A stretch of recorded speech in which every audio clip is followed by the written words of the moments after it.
Silicon Valley Bank, based in the West Coast, has failed. It is Sunday morning, so this broadcast was Saturday. The situation is very fluid. We're not sure what the actual plan will be. I would expect very much that we're going to have some kind of announcement from the Federal Reserve, the authorities, the FDIC, regarding the process of the liquidation or distribution or finding a partner. The number of outcomes is dizzying. This podcast is going to be about how it affects everyday people. Welcome to Jay's Corner. My name is Jay O. I am the certified financial planner. I'm also the author of Maximize Your Medicare, the published book. Jay's Corner is there to try to explain how certain financial matters work, to try to help you separate the signal from the noise, so that when something changes, you're not distracted wrongly, and instead keep your eyes on the ball, which is tough to do given the way that we are given information. There's a free and paid newsletter. Go to jo.substack.com. There are 2 YouTube channels, Jay's Corner as well as Maximize Your Medicare. Be sure to like and subscribe to this podcast on Apple Podcasts, Google Podcasts, anywhere you digest your podcast. Be sure to leave your comments. Let's begin. Stunning is the only word. The largest bank, 11th largest bank in the United States, failed in 2 days. It is Silicon Valley Bank. It is the largest bank to fail since the great financial crisis. My name is Jay O. Welcome to Jay's Corner. I'm going to review, number one, I'm going to review what happened. I'm going to review how it could affect you in the near future. And then I'm going to close it by discussing how it can affect your financial plan. For newcomers, I'm a certified financial planner. I fill a number of different roles. Many people may know me as the author of this book, Maximize Your Medicare. It's available anywhere. You'll see my quotes based around Medicare, healthcare cost planning everywhere. TheStreet.com here. This is the most recent. You can see the links in the chat. In addition to that, I'm an education fellow at the Alliance for Lifetime Income, protectedincome.org. You can see that Elton John re-upped with Protected Lifetime Income, the Alliance. Here's a quick copy of my colleagues here, distinguished and highly accomplished colleagues, and then there's me. So that's basically a story about who I am. All sorts of links. Here is the free new and paid subscription newsletter. Please go ahead and join that if you find today's information, what I share with you, interesting. So right to it. We're going to get right to it. Here it is right here. SVB, Silicon Valley Bank, based on the West Coast.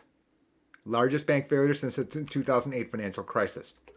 What I'm going to do is review quickly what has happened. There's a ton of comments, and please understand, this situation is fluid. We are not exactly sure how much depositors are going to get. I'm very sure that people are going to be working around the clock this weekend, along with the federal authorities. I thought to find the best summary online possible, and here it is, I believe. Meaning enough details, not so many details that you'll be overwhelmed. Let's just quickly review. So, Silicon Valley Bank basically took money from startups. The depositors were overwhelmingly the money received by startups. They deposited into Saginaw, I'll stop at some point, Silicon Valley Bank. Okay? So what ends up happening here is that they take the money, the bank takes the money, and they invest it. They can either make loans, they can invest it in securities.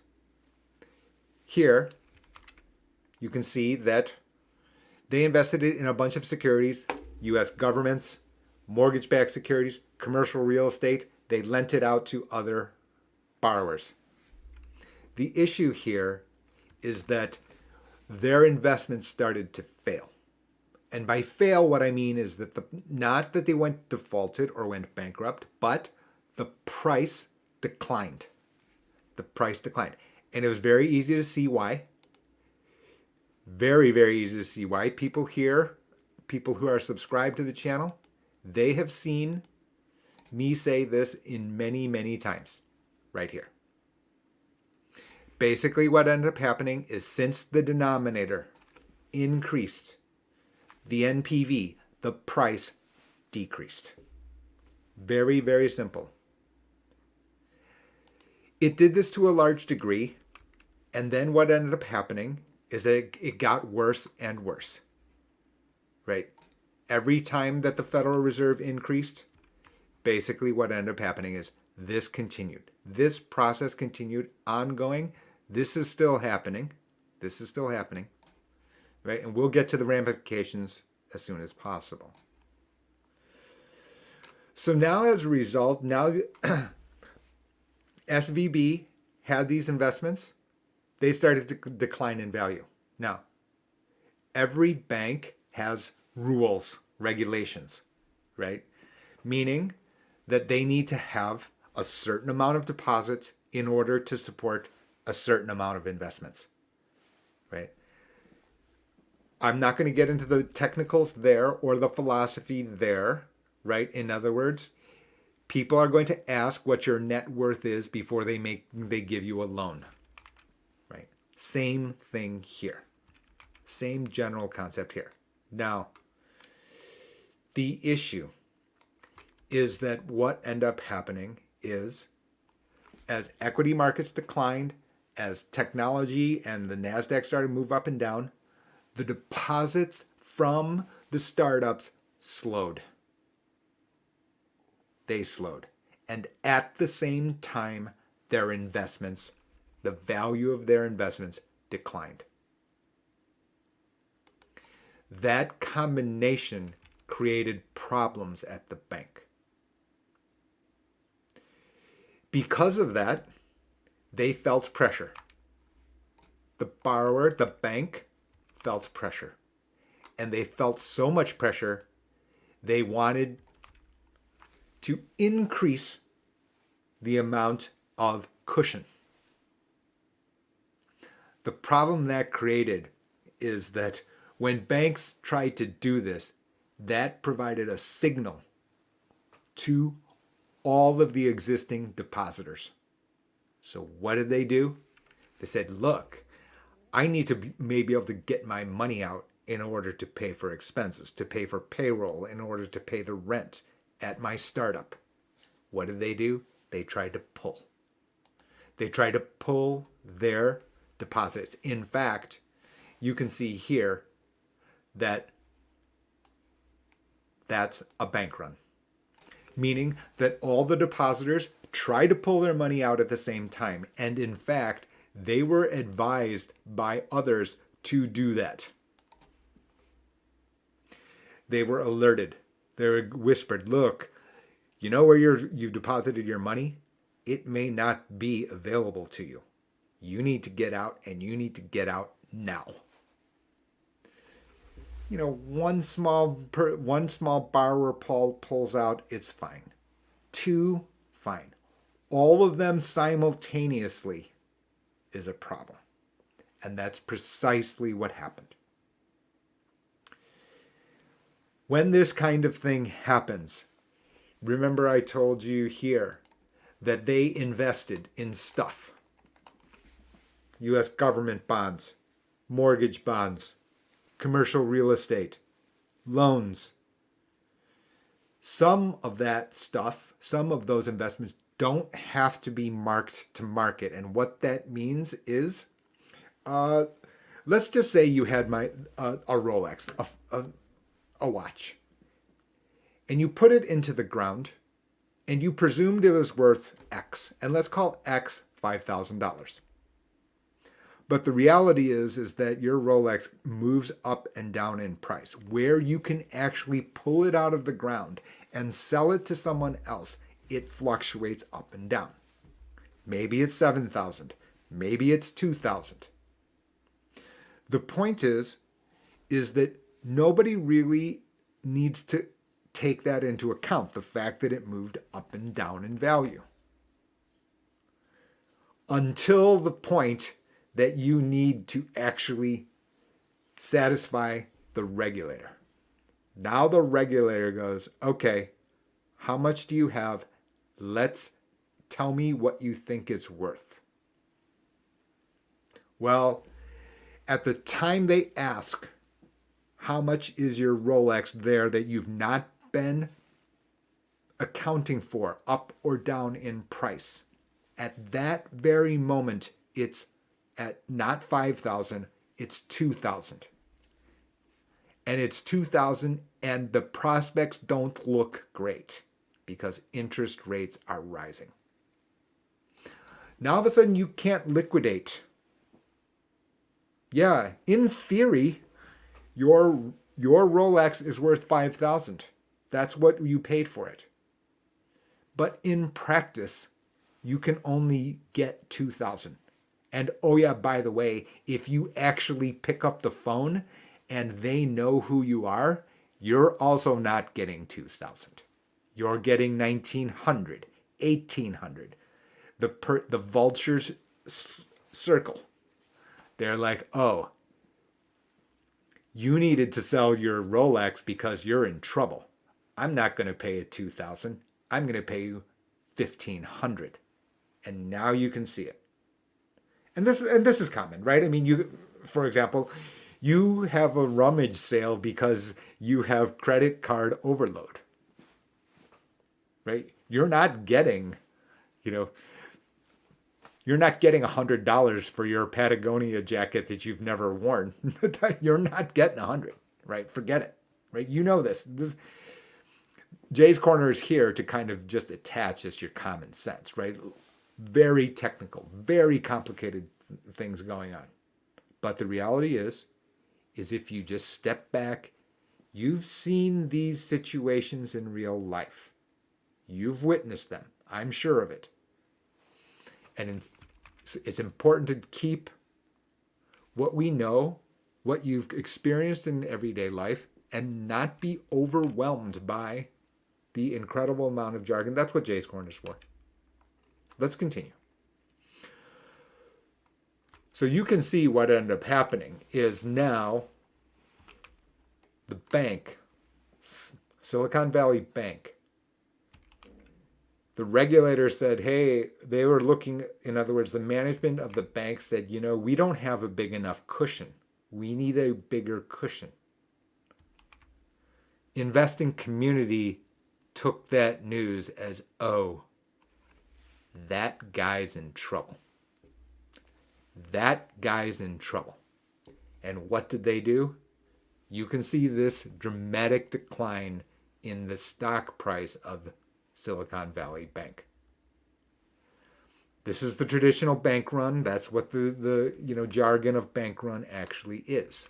And so as a result, you can see what ended up happening. And they wanted to raise this cushion, but there's no buyer, there's no provider of the cushion.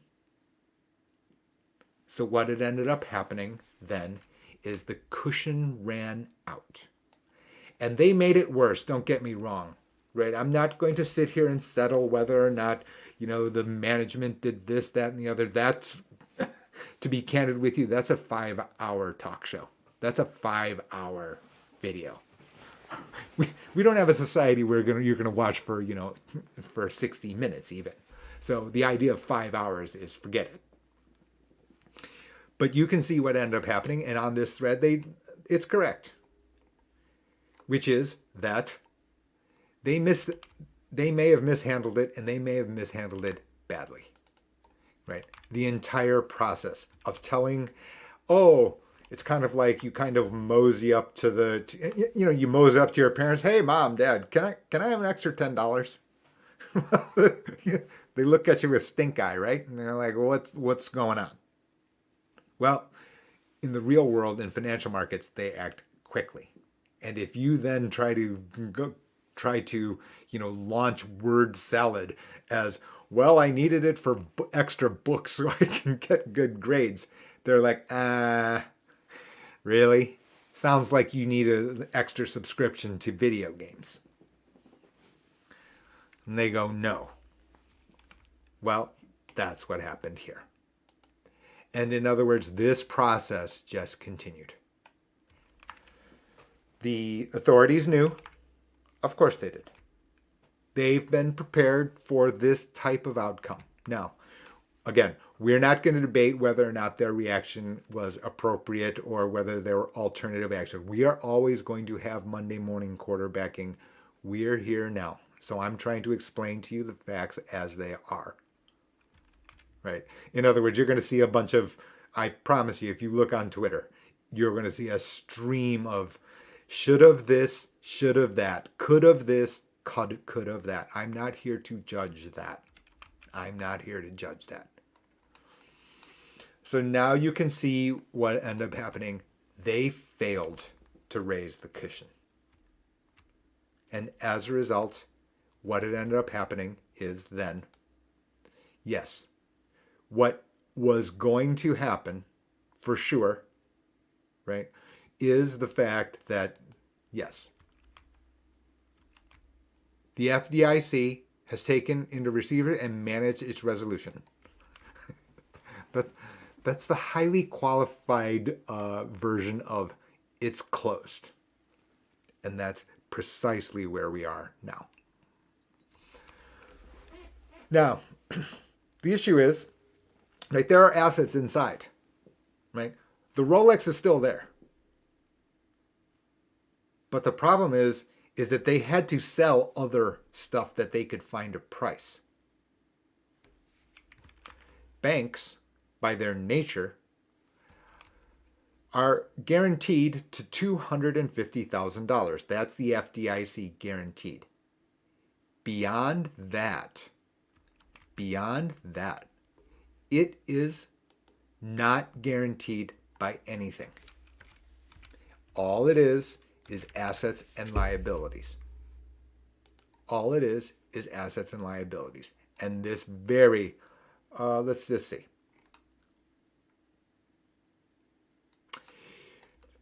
You'll see, and you can look up this person, very well-known person, right? Bill Ackman, a very long tweet here about all of the possible different, allocations here, and you can see it right here. And I'm not going to read this entire thing to you, but this person's largely correct, right? In the sense of the fact that trying to say, okay, as a result of trying to sell what they could at the price that they could get, there are going to be ripple effects, right? There's a ripple effect to the fact that you sold your new Patagonia jacket at $50 when you paid for it on sale at $70. That loss of 20, right, is going to be eaten by the depositors who are not guaranteed. In other words, they put in $100, they're not going to get $100 back if the amount that they deposited was greater than $250,000 in total. And beyond that, by the way, this kind of, and you can see it here, this is the total amount. Meaning that only 2.7% of those deposits inside of Silicon Valley Bank are insured, leaving 97.3% uninsured. Entirely reliant on the liquidation of all the stuff that they could sell, which they have, and the Rolex. Both. And from what remains, they're going to pay off what remains to the 97.3%. They're not going to get their full money back. It is very unlikely that they will get their money back. This is why we've got this very long tweet from Bill Ackman, meaning, and that is his opinion about how this should have been handled. Again, we're not here to settle that. Now, we're going to have crossfire from every location. Here's one here, right? Which is that while they're processing this, that doesn't mean instantly. It doesn't mean instantly. Apparently, the bank's going to be open on Monday. People are going to be on pins and needles. That's what this tweet is about. Just think to yourself. And you can know it, right? We're gonna discuss it in a few minutes. Subscribers, watchers of this channel, I've called this Jay's Rib Shack, right? Because not financial advice, not saying that Jay's Rib Shack, which is not a real company, right, is a buy or a sell, but to relate it to things that you could easily understand, that something that's happening everywhere in the country. Jay's Rib Shack had deposited money in Silicon Valley Bank, needs that money in order to pay for ingredients to make ribs. It's delicious ribs. The bank is closed. I put in 100, I get out X, and I don't know how much that is. I don't know whether or not I can pay for electricity or rent or wages or ingredients. That's the point of this tweet here. These types of things, again, there's going to be philosophical debate. Shoulda, coulda, etc., etc. Again, we're not here to settle that. We're not going to be able to settle that, to be candid with you. The crossfire will continue. It's going to continue from every angle. The people who are going to opine are going to be highly qualified. I'm very confident of this. I'm very confident. We have 300 million people in this country. We're going to have opinions, and some of them are going to have their own point of view, and from their perspective is going to be correct. They're going to have their own valid points. It's just going to be of different opinion, easily summarized by one of my favorite phrases: where you stand depends on where you sit. That's going to happen. Let's continue. So now these kinds of things, and we're going to get to this in here very rapidly, which is the issue now, right? Now, let's just say you live in Iowa. You live where I'm broadcasting from, Ann Arbor. You are in South Beach. You've never heard of Silicon Valley Bank. I've never heard of Silicon Valley Bank a week ago, right? I know that there were banks who would be involved in this, sure. Subscriber to Jay's Corner actually knows these people. That can happen, of course. The issue is that people's minds start racing. They start thinking, okay, is there another bank? Is there another bank? And this tweet here is talking about the largest banks in the country. That on these days you could see it. JP Morgan minus 5.5%, Bank of America minus 6.34%, Wells Fargo minus 6.04%. The question here that will remain unanswered, we will see, is whether or not the baby has been thrown out with the bathwater, which is whether or not these declines here, or whether or not the problems that exist at Silicon Valley Bank that resulted in its closing does actually exist at other banks. Personal opinion only. This is not financial advice. And I'm not alone. Is this, which is the Financial Times, highly qualified, high end of financial periodicals, no question about it. I don't think anybody who knows or has experience in financial markets whatsoever would dispute that. It's indisputable. I don't like coming to close a line of disputes, right? I'd rather, repeat the obvious, the easy, and here, I'm the person too, and yes, you can see it here. This opinion is SVB is not the canary in the banking coal mine. meaning that, and his basic, I will have a link after the end of this broadcast, which is basically saying that, look, the problem at Silicon Valley Bank is not across the banking industry as a whole. And in fact, on Friday, you did in fact see the money center banks, the J.P. Morgans, the Wells Fargo's, the Citis, the Bank of Americas. You saw their equity prices increase. I'm just recounting what happened. However, and you can see the short answer is no. However, that doesn't mean absent, right? Because it has possible failures of confidence and they can take a life on their own if enough people think that they are widespread bad stuff could happen.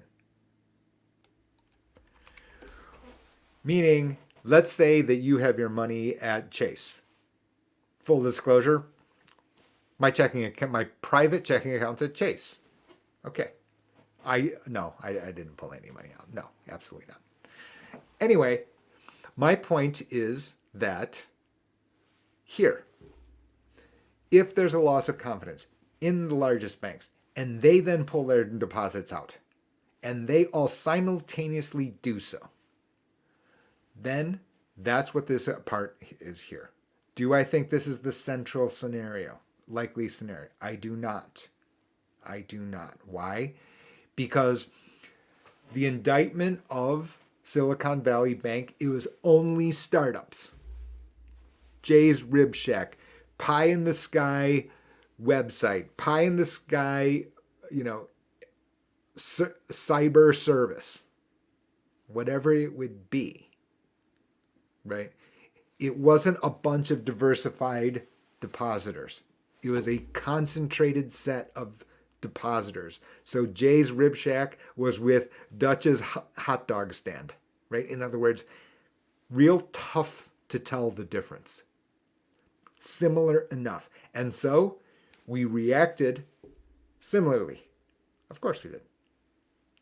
That's different than auto loan, mortgage, deposit. It said, and then Jay's Rib Shack. That's a diversified depositor base. This particular bank seemed to have depositors that look and felt largely the same. So under stress, what happened? They acted the same. It wasn't diversified under stress.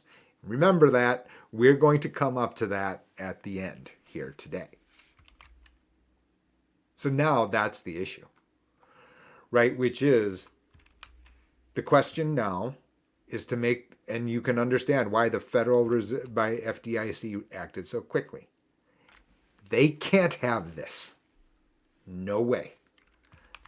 You cannot have this as the outcome. Because if everyone pulls their money from JP Morgan or Chase Bank, I guess is what they would go by, right? Their deposit from JP Morgan, that is a different level, right? One bank with that particular depositor base that is so concentrated, the world is likely to be able to survive it. This is not Lehman. This is not AIG, right? Because they had interdependencies with other financial companies, other investment banks, brokerages, investors. While I'm not going to dispute that it's going to be tough, right? This is going to happen. This is going to be tough for the people as the individual borrower wonders how they're going to be able to pay their employees or for ingredients. I'm not disputing that. That said, as an economy as a whole, I didn't say impossible, but not probable. Now, kind of interestingly, in this same thread, what happens in the United States, we've been living under the guise of the fact that the federal government has your back on the FDIC guarantee, and which is up to $250,000. You can remember this used to be $100,000. Great financial crisis. One of the measures that Ben Bernanke and the Federal Reserve took at that time was to increase that guarantee to $250,000. If you live in other countries, you know what you call this event? I'll tell you what you call it. You call it Tuesday. You call it Tuesday. So, yeah, I guess we're in a race for the last playoff races. And so now, you know, you can understand this last name is like utterly too long, right? I mean, my my goodness, anything beyond 2 or 3, yeah, that's too long. If you're a person who grew up in Greece, the National Bank of Greece, on the brink of not being able to withdraw your money, there were daily limits on withdrawing money. This person grew up with his brother without real stable financial anything. Well, now he's a Hall of Famer. Now he's an undisputed Hall of Famer. If you dispute that, well, you and I are going to have to fight. But you can see, what did Giannis do? He took his money and he spread it. Why? He remembers the National Bank of Greece. He remembers the Greek economy. Right? The U.S. is not the Greek economy, but nevertheless, the scars that remained led this person, Hall of Famer, financial security is not a concern. Even he spread it around. Just saying. We will know more in the coming days. It's, as I said, it's going to be fluid. It's not going to be easy. We are going to find out what is going on with the resolution of this Silicon Valley Bank. We are looking to make sure that this is contained and that this scenario doesn't play out. Now, the second part here, and the reason for the long-winded explanation here on exactly what happened, is that, while you may believe you're not involved here on Silicon Valley Bank, that may be true. You have not deposited into Silicon Valley Bank. That's entirely possible. That's very probable that you're uninvolved directly with Silicon Valley Bank. That doesn't make you immune. Let's just take a look at this spreadsheet. So, subscribers to Jay's Corner, watchers of many videos, I'd flick them in front of you, but I'm not well prepared enough for all of that. What you have here is Jay's Rib Shack and this spreadsheet, which I've titled Mr. X. And Mr. X, anyway, so basically what happens is you can see what has happened here as a result, right? As a result of higher interest rates. Not that complicated, right? But let's just review them quickly here, right? Let's just review them quickly here. So basically what ends up happening, my costs are higher every day. My ingredient inflation, interest rates have created higher ingredients, higher cost of labor. What must I do? I must raise the price of my ribs. My signature dish, it's now more expensive, right? You know this. Ask them either. So what ends up happening, right? Either I raise my prices and the buyers still came and they paid, or they stopped coming, or they went to Dutch's hot dog stand. Any one of those, right? In other words, there's pressure at Jay's Rib Shack. Clear.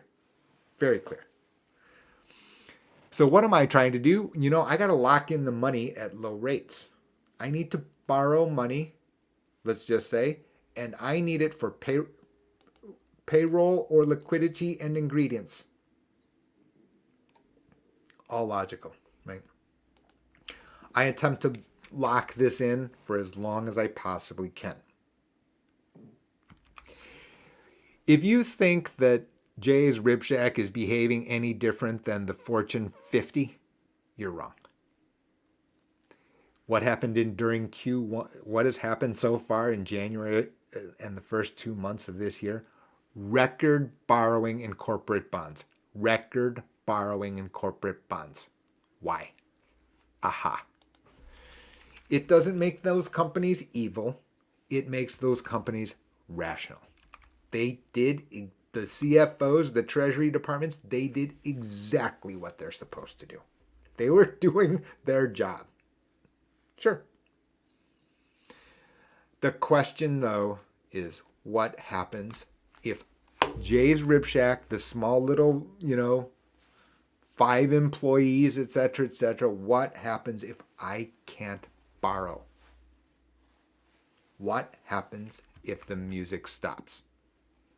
Well, I had some big expansion plans, right? I wanted to move into the next city, right? Those are on hold. And if really, really stressed, I can't pay my employees. I can't buy those ingredients. I have to buy cheaper ingredients. I need to push down my costs. What ends up happening? Dutch's hot dog stand gets more clients. I start losing them. I'm not splitting atoms here. And it kind of goes back to what I was saying, right? The common sense effects can be understood by everyday people rather than being swept up by, narratives which are doused in philosophical Kool-Aid, right? We need to not, Jay's Corner is about to say, let's just hold on, right? Let's set our personal, political, philosophical beliefs to the side so we can think through and do what's best for yourself. I don't care what your philosophy is, to be candid with you. I really don't, right? That's your money. I don't get a vote. I don't want to vote. Let's continue. So what happens to you, everyday person, consumer? I'm in there. Well, I'm also, I've gone to eat at Jay's Rib Shack. I don't get the, owner discount. I have to pay the price. Get what has happened? The price of my food is higher, right? The price of a plate of ribs is now higher. I have to pay more for gas, $4.50 now, let's just call it. I have to start tightening my belt. The question is, so the other thing is, oh yeah, by the way,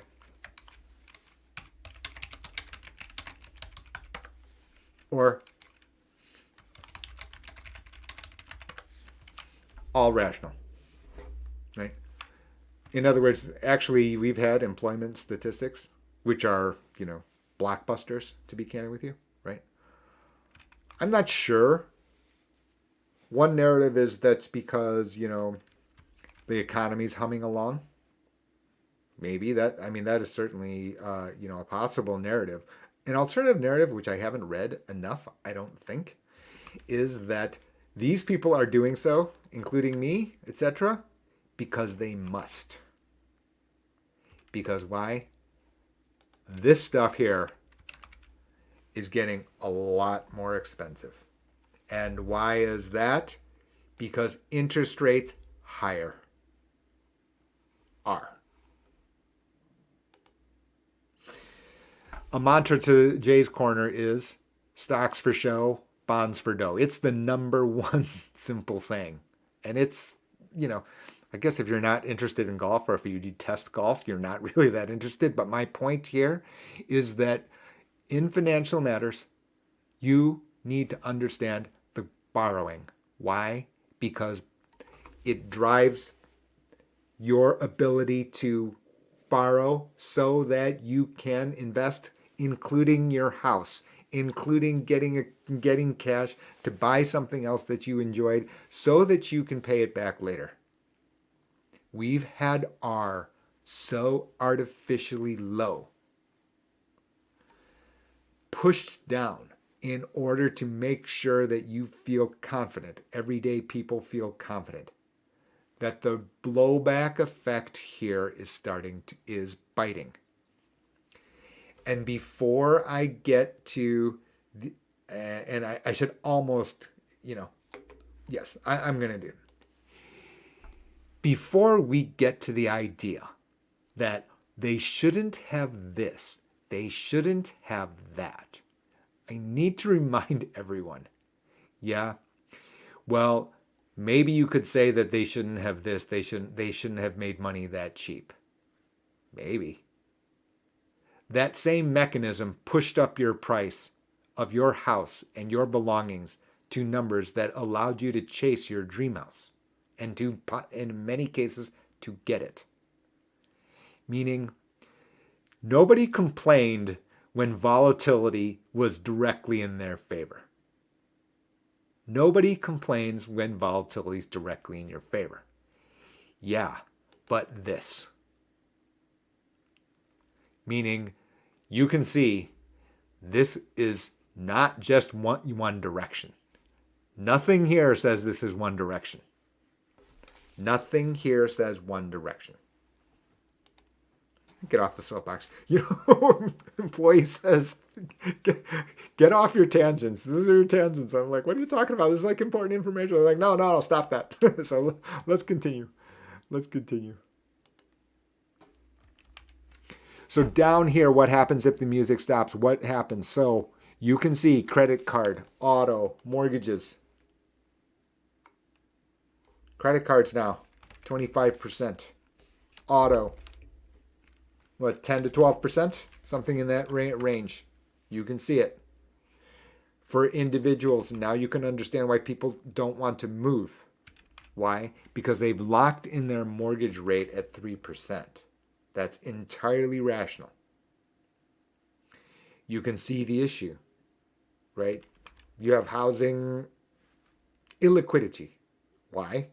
Because who would sell given the fact that you've borrowed at 3%? I want to keep that mortgage at 3%.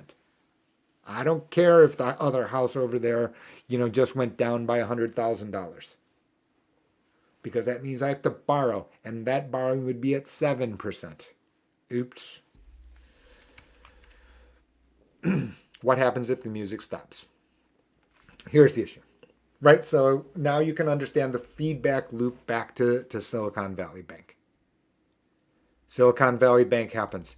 It goes to the bigger banks. Now all of a sudden you cannot, what at the minimum is going to happen, right? Your local bank increases the rate at which you're borrowing on a home equity line of credit, HELOC.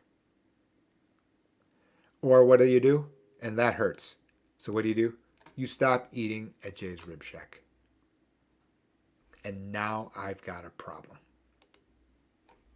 So now Jay's Rib Shack has a problem. You've got a problem. And now you can understand that why this is not just any old situation where, Jay's Rib Shack goes bankrupt. The world continues. Why? Because I'm not providing the lubricant for other parts of other industries. My employees suffer, they get another job, right? The dairy farmer lost a client, he sells it to another Rib Shack across the street. A bank is different, right? Because my explanation over here on what happened, right, is that they took $1 of deposits, they lent 10. That is approximately correct. For every $1 of deposit, they lend 10. Now all of a sudden, you can see what's happened at the banks. Because interest rates are higher, right? You now know this as a consumer. You go to Treasury Direct. You can buy a 1-year U.S. government bond at greater than 5%. That exists today. Or you can keep your money at a bank at 1.5%. Why? So you acted rationally, right? Why'd you act rationally? Yeah, you got to pay for your stuff. The bank, that's a cost, right? The 1.5% of interest is a cost. What choice do they have? So in other words, right? The deposit rate, the low deposit rate, you remember you're getting 0% on savings in the not too distant past. Now all of a sudden, there's an alternative. There is something else. Right? It used to be there is no alternative. Well, there is something now because 1 year U.S. government bond rates 5%, 2 years 4.4%. So what do the banks do? They raise the borrowing rate to you, and now you have it. So now you can see that no one has done anything irrational here. Makes complete common sense. So what ends up happening? They raise the borrowing rates to Jay's rib shack. I'm already facing a problem, right? Now all of a sudden, I'm having a liquidity problem to pay for payroll or to pay for my electricity bill. And now you can see here that we're not sure that this succeeds. At the worst, at the best case, the banks who borrowed at low rates, they've got to raise their deposit rates, and you are seeing that today. You are absolutely seeing that today, right? The bank deposit rates are higher. Why? Because the competing deposit is higher. They need this in order to continue the entire process that I described in the first 20 minutes. There's no way around that. Those are the economics and the workings of a bank. And now you can understand why, the comparison of Jay's Rib Shack to a bank is completely invalid. When you read comments and hot takes from this, that, and the other, etc., it's not valid because a bank is providing the, like I said, lubricant by which the entire economy works, meaning you, the individual person, and Jay's Rib Shack both. And that's your second segment. The glue is, of course, as I have said, and this is why I started Jay's Corner, because the misunderstanding of this specific single picture here is enormous. I can't even tell you how big it is. People don't understand the denominator. People are fixated on the C, the numerator. I call them, citizens of Numeratorville. That's the nice word, right? The issue here is that when it comes to the headlines in investing, it's even worse. It's not better, it's worse. I'm not alone here. I make up these pithy sayings so that people can try to understand my meaning. That doesn't mean I'm the only person here with this knowledge that people don't understand the denominator. Okay, that does not mean that at all, right? You might think that I'm there making it up by myself. You'd be wrong. And this is a macro investor with international investing experience. His probably better way of putting it is here. Investing without properly understanding the bond market is like eating soup with a fork, exhausting and counterproductive. That is more eloquently stated than I do here when I say stocks for show, bonds for dough. We are both saying the same thing, which is, oh, y'all don't understand the R. Unfortunately, the narrative in everywhere you look, popular press, and I use CNBC just because it is the most visible, right, in the American life. That's the one that everyone knows. It's the network. Bloomberg TV is less so, etc. But Stock Talk is talking about the numerator primarily. You can see other shorts on the channel, right, where I'm taking some pretty hard swipes at the dominance of that narrative, because it opens up the doors that when it has just happened to be that the denominator has been low and stable, both, right? It's not alone that it's just one. It's not enough that it's just one. And you can see it here. And this is, a history of what has happened here. And you can see this here. that I have stated. There's me on a self-made billionaire.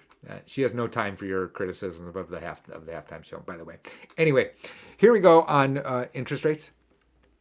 It's not only the absolute level. Most of the past three.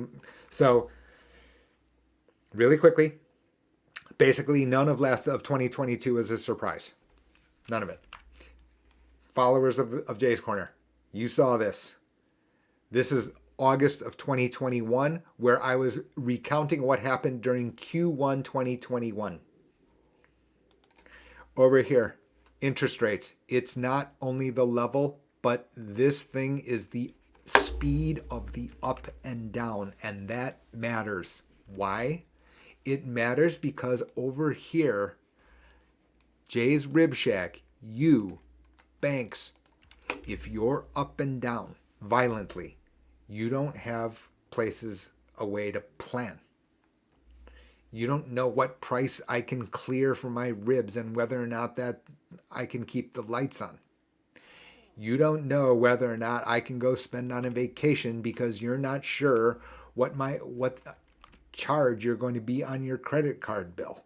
They can increase the rates as they wish.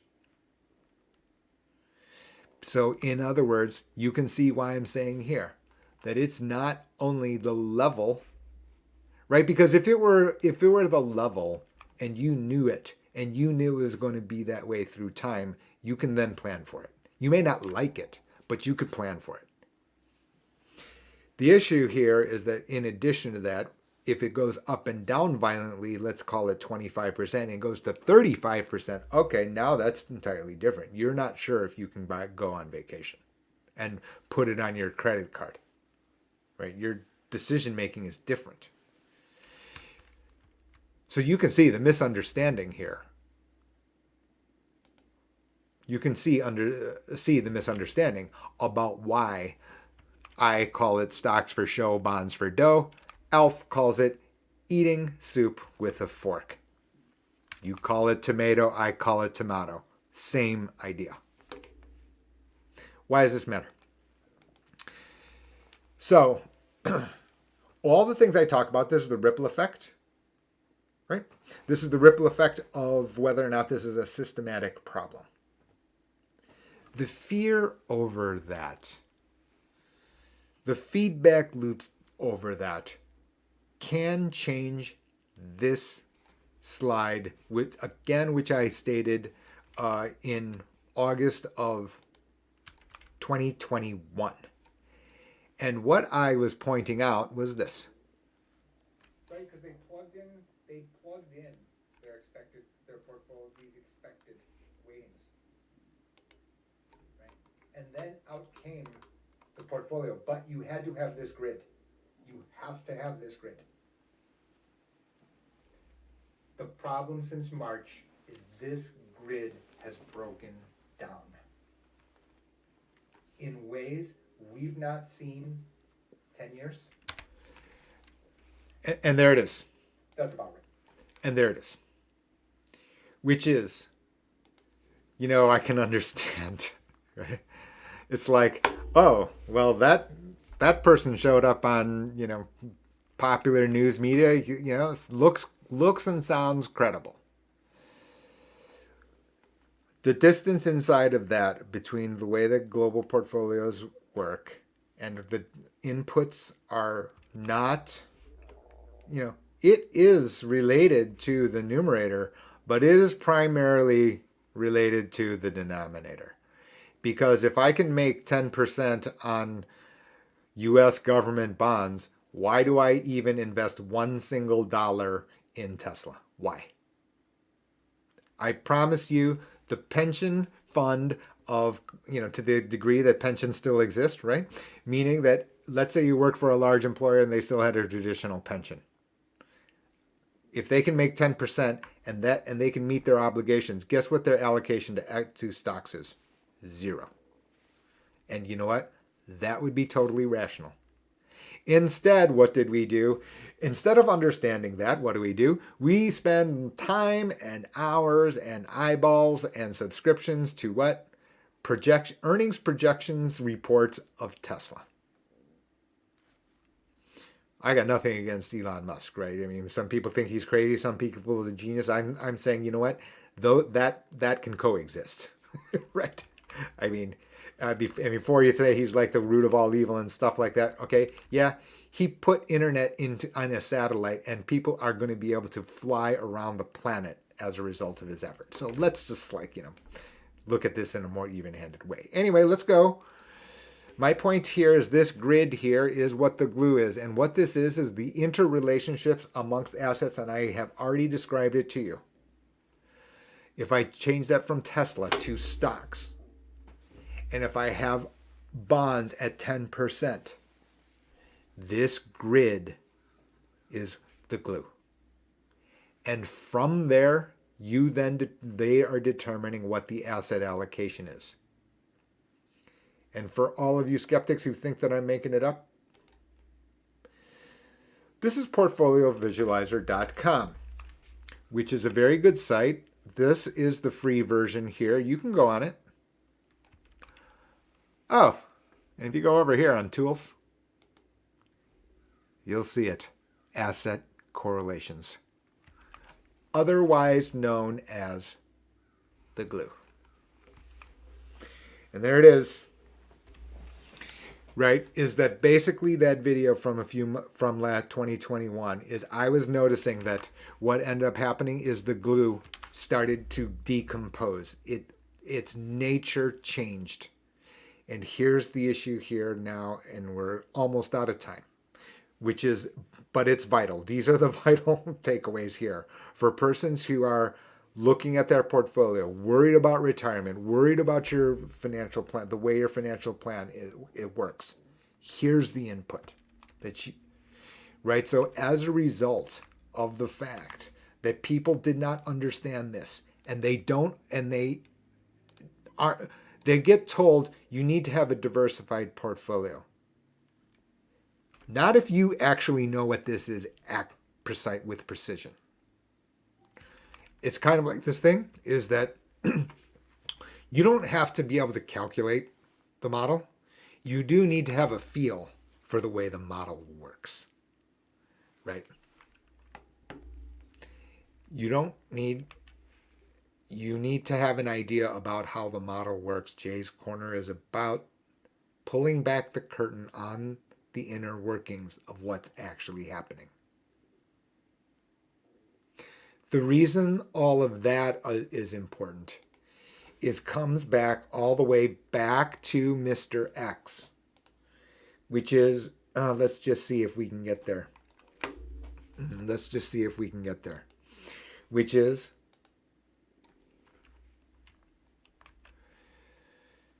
this is what I showed you at the beginning. Meaning that the yellow here, it affects these numbers through time. Different people face different circumstances and then different philosophies of living, objectives. Not my money. I don't get a vote. I don't want one. Nevertheless, if you have insight on how it actually works, then you can make a determination or tell your advisor, hey, I need it to look like this because I care about the bright green, which is the sum of all of the inputs. That's your critical spot.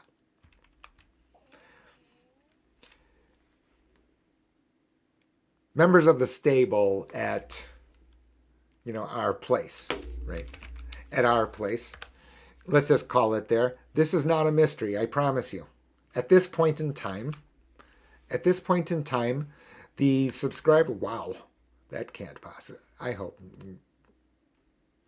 that's not the case.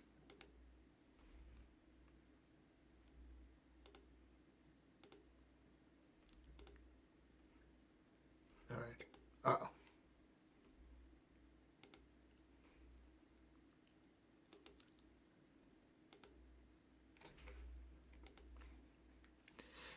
Did we go down? I think we have. So basically my point here is that if you know this,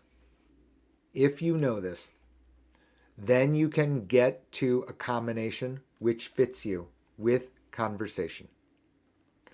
Then I can take your direction. I can take instructions from you. And then you can get to the plan that fits you. 1 hour almost on the dot. Email address, contact information sitting there in your chat. Links there also to the free newsletter. Quotes that I've tried to add. Last thing over here, and let's just pray. No, we still don't have it. That is awful. Obviously awful.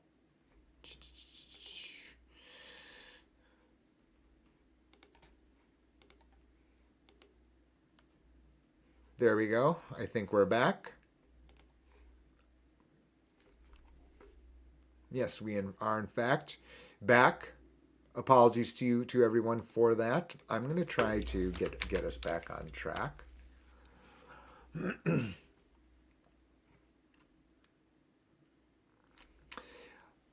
What really we're devoted to is to helping people understand and prioritize what is sitting in here through time, so that they can get the max green, so that they can pursue what they want to pursue. What they want to pursue. We went through a lot of material today, whether or not you know it or not. A stunning amount, actually. Right? Hopefully you liked something from today. Be sure to subscribe to the newsletter. Let me just point out one last thing. If you think that this is that, I've talked hocus pocus and that everything is dependent upon the numerator, just take a look at this last thing. This is year to date. Everyone knows Vanguard, one of the largest providers of financial products in the U.S. and around the world. This is a targeted retirement fund which sits in many 401ks as an offering. Many. At your company. You can see down here year to date, 1.79. A very good counterpart would be BlackRock. A very good one, right? So I'm not choosing, two guys in a straw hut, reading smoke signals. We're talking about top of class. Vanguard certainly fits that description. 1.79. BlackRock, same date, 2040. 1.80. On 100, let me just make sure here. Let's shut this off. There it is. 1.80 there. 1.79 there. Percent. In other words, on $100, if you started out on January 1, they are different today on that $100 by what? 1 penny on $100.